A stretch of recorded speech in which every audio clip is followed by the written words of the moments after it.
तितली का संघर्ष। एक प्रेरणादायक कहानी। एक बार एक आदमी को अपने गार्डन में टहलते हुए किसी हनी से लटकता हुआ एक तितली का कोकून दिखाई पड़ा। अब हर रोज वो आदमी उसे देखने लगा और एक दिन उसने नोटिस किया कि उस कोकून में एक छोटा सा छेद बन गया है। उस दिन वो वहीं बैठ गया और घंटों उसे देखता रहा।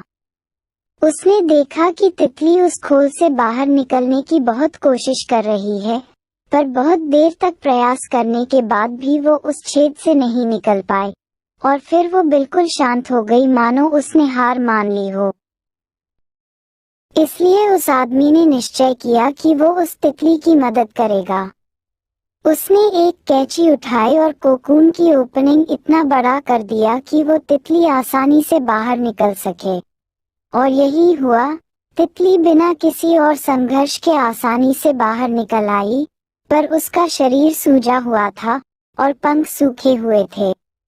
इसके उलट बेचारी तितली कभी उड़ ही नहीं पाई और उसे अपनी बाकी की जिंदगी इधर उधर घिसटते हुए बितानी पड़ी। वो आदमी अपनी दया और जल्दबाजी में ये नहीं समझ पाया कि दरअसल कोकून से निकलने की प्रक्रिया को प्रकृति ने इतना कठिन इसलिए बनाया है ताकि ऐसा करने से तितली के शरीर में मौजूद तरल उसके पंखों में पहुंच सके और वो छेद से बाहर निकलते ही उड़ सके। वास्तव में कभी कभी हमारे जीवन में संघर्ष ही वो चीज होती जिसकी हमें सचमुच आवश्यकता होती है।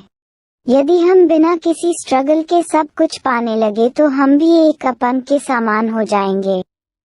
बिना परिश्रम और संघर्ष के हम कभी उतने मजबूत नहीं बन सकते जितना हमारी क्षमता है। इसलिए जीवन में आने वाले कठिन पलों को सकारात्मक दृष्टिकोण से देखिए, वो आपको कुछ ऐसा सिखा जाएंगे जो आपकी जिंदगी की उड़ान नॉट पॉसिबल बना पाएंगे।